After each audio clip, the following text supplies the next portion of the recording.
अस्सलामु अलैकुम वरहमतुल्लाहि वबरकातुहू। उम्मीद है आप सब खैरियत, तंदुरुस्ती और आफ़ियत के साथ होंगे। आप देख रहे हैं मेरा और अपना YouTube channel JJC by sir Jawwad. मैं हूं जव्वाद अख्तर। आज की lecture video second year maths के एक नए चैप्टर की स्टार्टिंग है। Chapter number 8 circle. शुरू करते हैं। बिस्मिल्लाहिर्रहमानिर्रहीम। चैप्टर नंबर 8 जो है सर्किल है। इसमें 4 एक्सरसाइज हैं, लेकिन इसमें काम की एक्सरसाइज 3 है। 8.1 to 3। 8.1 छोटी एक्सरसाइज है, वार्म अप एक्सरसाइज है। पेज नंबर 246 पर मौजूद है ये एक्सरसाइज। थोड़ा सा ब्रीफ कर दूं थ्योरी, ताकि आपका कॉन्सेप्ट बने और आपको आसानी हो पढ़ने में। ये जो चैप्टर नंबर 8 और 9 है, इससे पहले मैं आपको chapter number 7 straight line analytical geometry, chapter 3 differentiation, chapter number 4 higher order derivatives and applications ये डिलीवर कर चुका हूँ। तो चैप्टर 7 जो हमने पढ़ा था ना, एनालिटिकल ज्योमेट्री स्ट्रेट लाइन, तो ये उसी तरह का एनालिटिकल ज्योमेट्री जो है वो कोनिक्स के लिए होती है। कोनिक्स, कोन्स जो होते हैं कोनिक्स, ये ज़माने कदीम से एक जो है कॉन्सेप्ट है राइट सर्कुलर कोन। अगर आपने कभी आइसक्रीम खाया हो, राइट सर्कुलर कोन जो होता है उसके मुख्तलिफ जो है वो डीजनरेट करके कोनिक्स निकलते हैं, यानी उसको काट के मुख्तलिफ टुकड़े निकाल कर कोनिक्स बनते हैं। अगर आप जो है बुक खोलेंगे तो आपको उसमें चैप्टर नंबर 8 के स्टार्टिंग में ये मुख्तलिफ डायग्राम्स मिलेंगी। तो ये जो राइट सर्कुलर कोन होता है इस तरह का,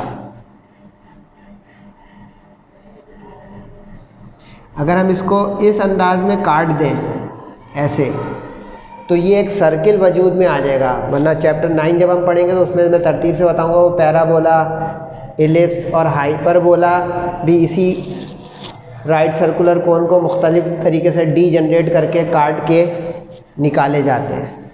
तो ये जो सर्किल है ये 2D यानी 2 डायमेंशनल प्लेन में एक कोनिक है। सही है यहाँ तक?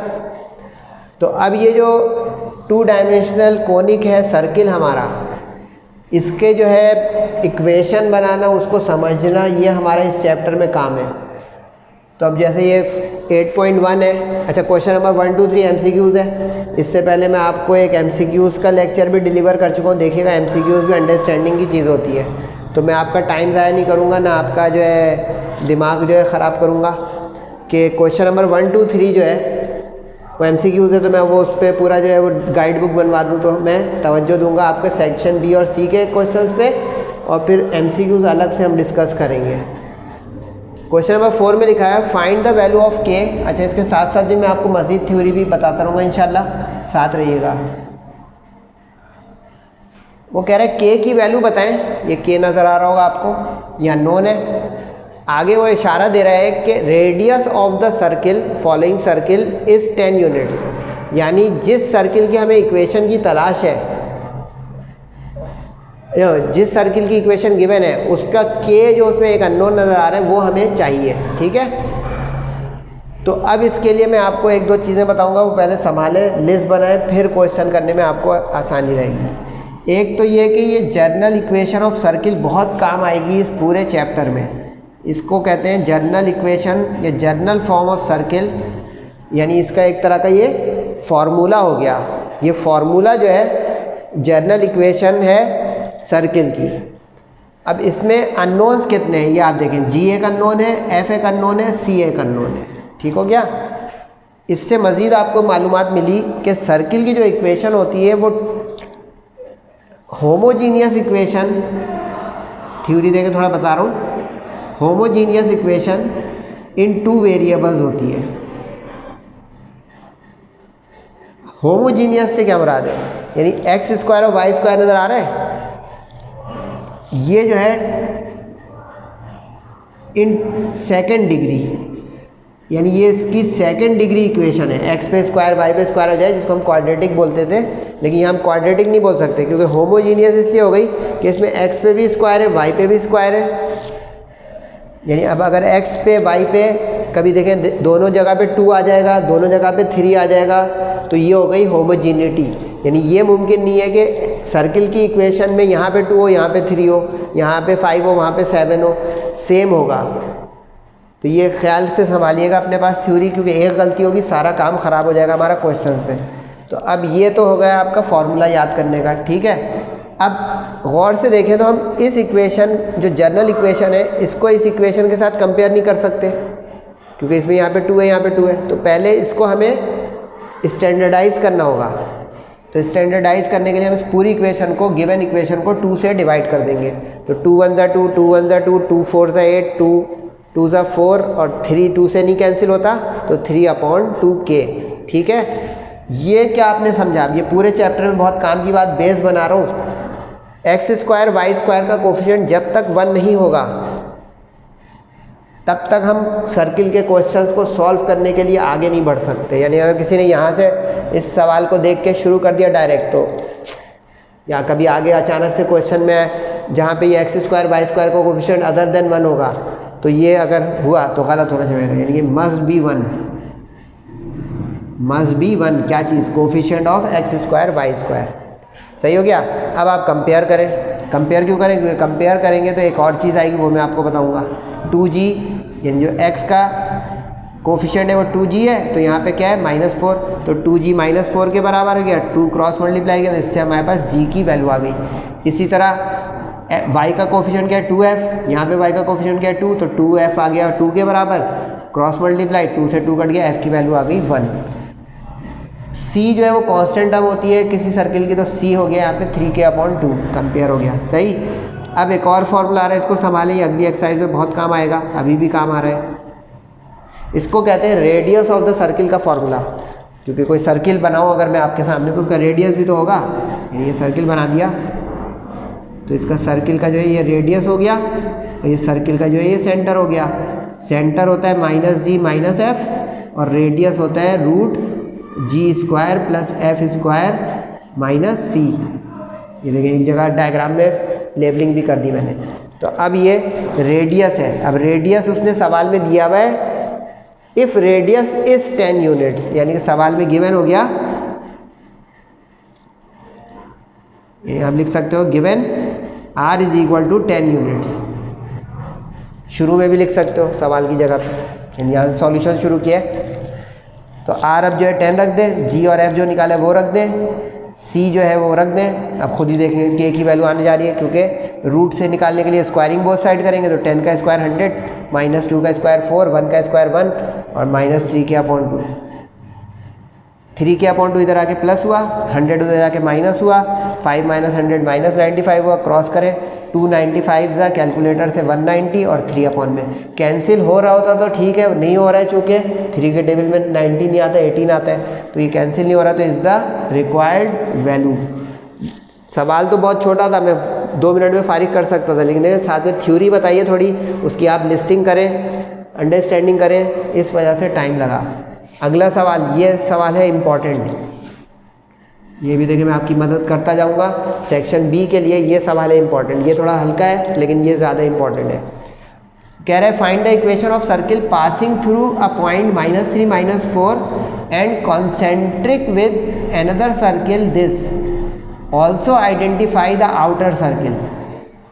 ये जो अंडरलाइन करता हूँ, कभी लगता है सर डिज़ाइनिंग नहीं करते हैं आप। अगर मेरा कोई फिजिक्स के न्यूमेरिकल का लेक्चर देखें, मैथ्स का, तो ये मैं रंग बिरंगे पेन क्यों इस्तेमाल कर रहा हूँ? ये कोई शोबाजी नहीं है भाई, विद ड्यू रिस्पेक्ट। ये समझाने के लिए, अंडरस्टैंडिंग के लिए आप भी अपने साथ कोई पेंसिल या कंट्रास्ट पेन रखा करें। उसने कहा एक सर्किल है जो -3 -4 से गुजर रहा है, तो यानी कि ये हमारे सर्किल का पॉइंट हो गया।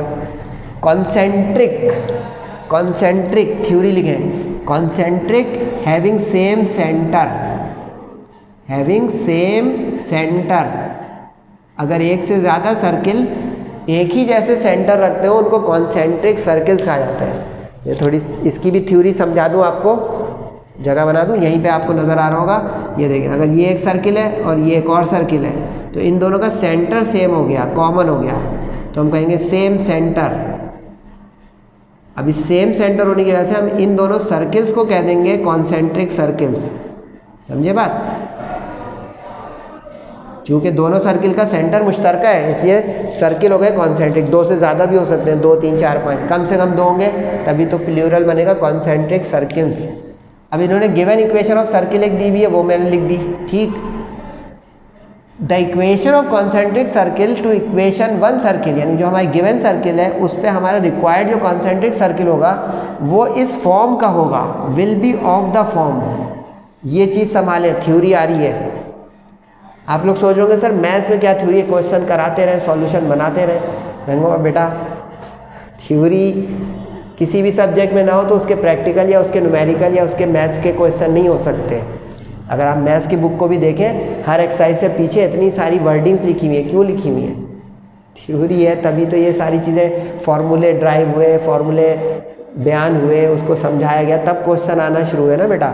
तो आप लोग ये मत समझेंगे सर वक्त ज़ाया कर रहे हैं।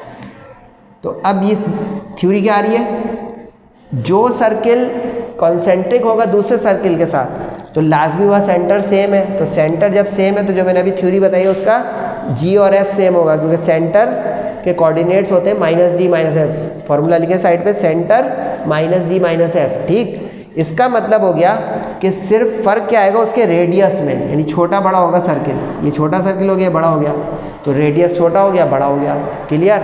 अब होगा क्या, हमें इस C को निकालना होगा, यानी कि मुख्तसर ये हुआ, साइड पे लिखें कि जो सर्किल कॉन्सेंट्रिक होते हैं उनका सिर्फ डिफरेंस उसकी कांस्टेंट टर्म में होता है, उसमें डिफरेंस सिर्फ कांस्टेंट टर्म्स का होता है।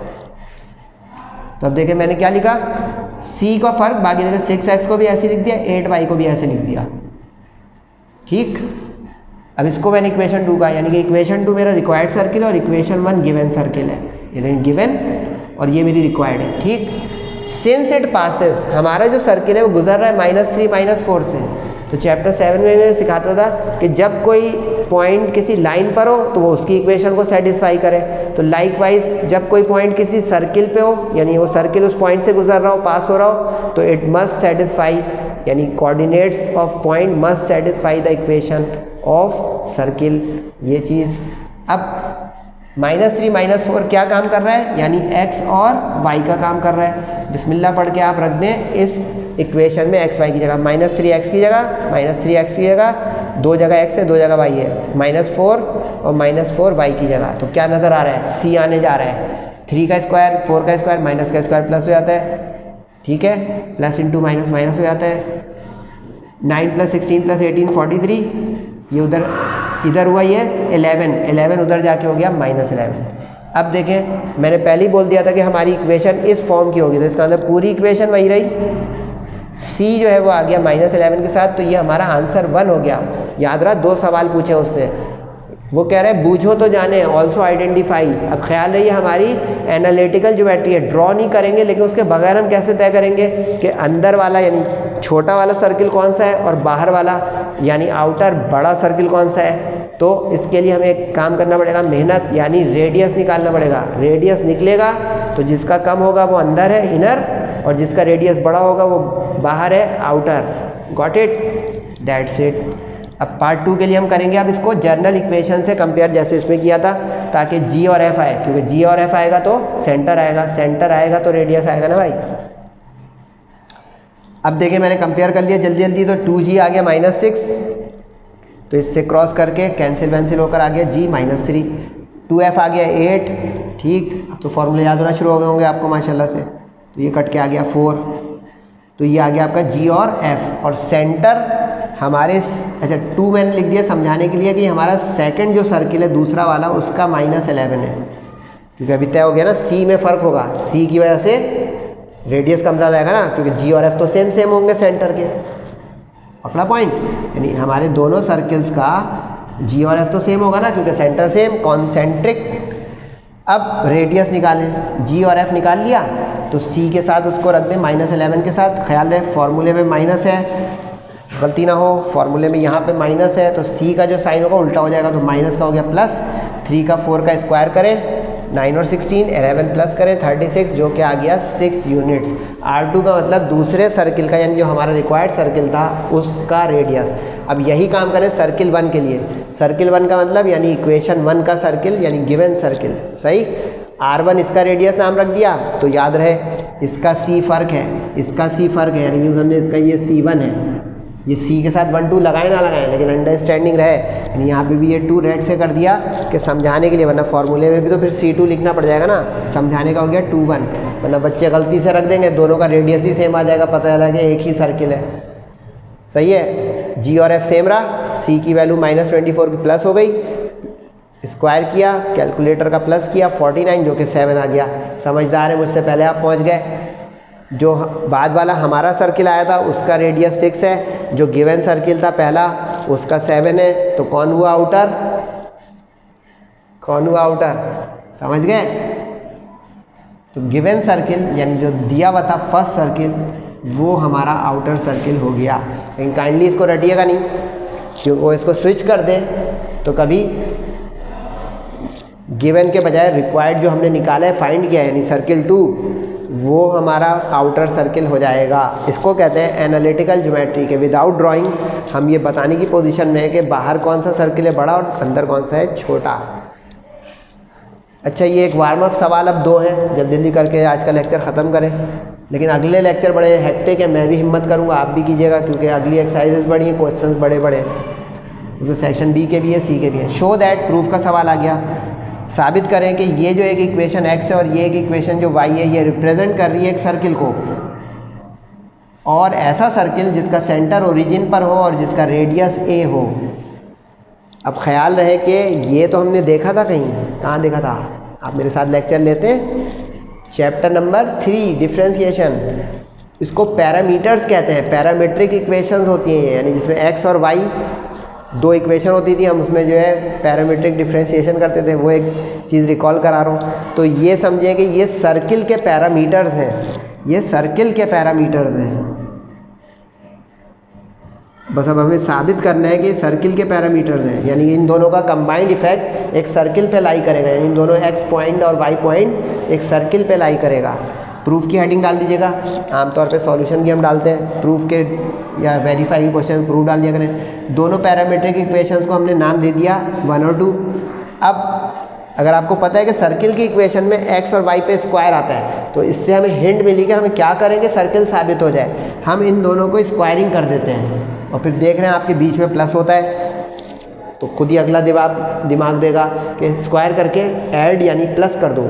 फारिग हो गया सवाल, जल्दी से करें। स्क्वायरिंग की और फिर ऐड कर दिया, स्क्वायरिंग की 1 की तो क्या हो गया x का स्क्वायर, इन दोनों साइड पे होगा a स्क्वायर और कॉस स्क्वायर थीटा, दूसरे का किया तो y square a square sine square theta, और ऐड किया लाइन लगा के, ज़बानी भी कर सकते हैं, x square plus y square, left का लेफ्ट पे एडिंग हो गई, और राइट पे आ जाए तो a square cos square theta plus a square sine square theta, trigonometry आ रही है। a स्क्वायर कॉमन लिया तो क्या अंदर बचा, cos square plus sine square, जो कि क्या होता था मशहूर ज़माना, cos square theta plus sign square theta is 1। Do you remember? Very good, question done. कैसे, ये 1 हो गया तो 1 लिखते नहीं है। अब x square plus y square is to a square which is of the form. अब इस चीज़ को भी संभाले, फॉर्मूले में एक और तीसरा फॉर्मूला आ रहा है कि एक ऐसा सर्किल जिसका सेंटर ओरिजिन पर हो, यानी ऐसा सर्किल, ये एक्स एक्सिस है, ये वाई एक्सिस है, तो ये क्या हुआ, ओरिजिन हो गया, यानी इसका सेंटर आ गया ओरिजिन पर 0 0। और ये कब हुआ, यानी ये जो G और F है 0 0 हो जाए। अब मेरे साथ आए ज़रा, कहाँ है भाई मेरे साथ, कहाँ पे आए आप मेरे साथ, आए कहीं, इसमें आ जाए। G और F को 0 0 रखें, क्या बचा, एक्स स्क्वायर वाई स्क्वायर वाली टर्म और कांस्टेंट टर्म, ठीक हो गया। तो देखिए ये वो चीज़ आ गई कि एक्स स्क्वायर वाई स्क्वायर और कांस्टेंट टर्म, क्योंकि a square is the square of radius. और इसको एक और तरीके से भी मैं आपको समझा सकता हूँ, अगर आपके पास 1 मिनट हो। एक स्टैंडर्ड फॉर्म ऑफ इक्वेशन भी होती है, standard form of equation, standard form of equation ये होती है,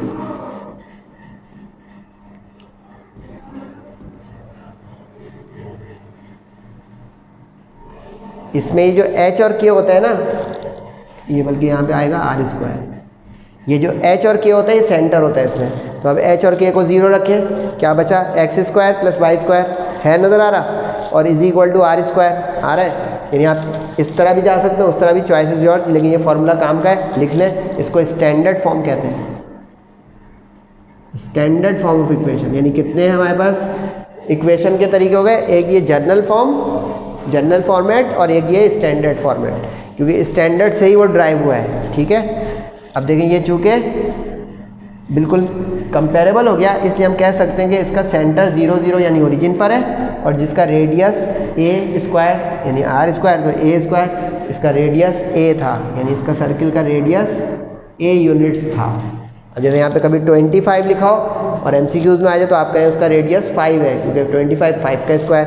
कभी परफेक्ट स्क्वायर ना हो, लिखा हो 21 तो आप कहें रेडियस √21 है, क्योंकि √21 का स्क्वायर 21। Got it. अच्छा, ये छोटे छोटे प्रूफ के सवाल हैं, एक तरह के थ्योरम्स हैं, एक तरह की MCQs हैं, कर लें। आप लोग सोच रहे होंगे कभी कहते हैं MCQs कराऊंगा नहीं, फिर कहते हैं करा रहा हूँ। जो अंडरस्टैंडेबल यहाँ पे साथ में है वो एक एक जो लाइन की होती है वो वाली मैं कहता हूँ कि करेंगे। इक्वेशन ऑफ सर्किल का प्रूफ करो कि ऐसा सर्किल जो ओरिजिन से गुजर रहा हो उसमें कोई कांस्टेंट टर्म नहीं होती, ओरिजिन से गुजर रहा हो, समझे। यानी जैसे हमने देखे ये 3 4 से गुजर रहा था तो उसको हमने सेटिस्फाई करवा दिया था, तो अब ओरिजिन से गुजर रहा है तो इसका मतलब 0 0 से गुजर रहा है, 0 0 से गुजर रहा है तो आप उसको, यानी ऐसा सर्किल है कोई जो ओरिजिन से गुजर रहा हो, यानी ओरिजिन से गुजर रहा है तो इसका मतलब उसका एक पॉइंट है ओरिजिन 0 0, तो आप उसको x y की जगह पे पुट कर दें 0 0। क्या होगा नतीजा देखें जल्दी से, 0 0 0 0 चारों x y वाले 0 गए, c बचा, यानी c 0 हो गया। जब c 0 हो गया तो इसका मतलब है कि जो इक्वेशन ऐसी होगी सर्किल की जिसमें कांस्टेंट आपको नज़र ना आ रहा हो, तो आप उसको फ़ौरन MCQs या ITQs में, ITQs इनडायरेक्ट थ्योरी, कहोगे कि ये एक ऐसा सर्किल है विच पासेस थ्रू ओरिजिन। जैसे एक एग्जांपल दे दूं समझाने के लिए कि कभी आपको MCQs में कहे कि which of the following circles pass through origin, तो आप फटाफट इसको ऑप्शन लें कि देखें किस तरह पकड़ेंगे जिसमें गिनती ना हो। फॉरन चारों ऑप्शन में वो एक ही होगा जिसमें गिनती नहीं हो, कहोगे थ्रू ओरिजिन ये वाला है, सही। अच्छा, 2 और 3 डुप्लीकेट है, एक करूँगा दूसरा आप कर लीजिएगा। वो कह रहा है जिसका सेंटर x एक्सिस पर हो, जिसका सेंटर x एक्सिस पे हो उसमें y नहीं होता, सही है। मैं थोड़ा मूव कर दूं कि आप लोग ये पूरा ही देख लें, क्योंकि राइट का जो है नज़र आ रहा है कि नहीं, अब आ जाएगा इंशाल्लाह। अब यानी कि जिसका सर्किल का सेंटर x एक्सिस पर हो, यानी ऐसा सर्किल समझ लें। अब देखिए इसका सेंटर x एक्सिस पे आ गया, अब x एक्सिस पे जो चीज़ होती है उसका y 0 होता है, on x axis y 0, on x axis y 0, तो इसका मतलब है जो सेंटर होता था -g(f), तो इसका मतलब f वाला हिस्सा 0 हो जाएगा।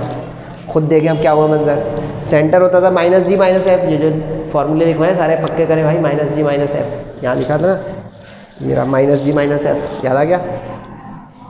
अब -g(f) में f को 0 रखें, क्या होगा, y वाला गायब हो जाएगा, क्योंकि f के साथ y था 2fy, क्या बचा, having no term in y।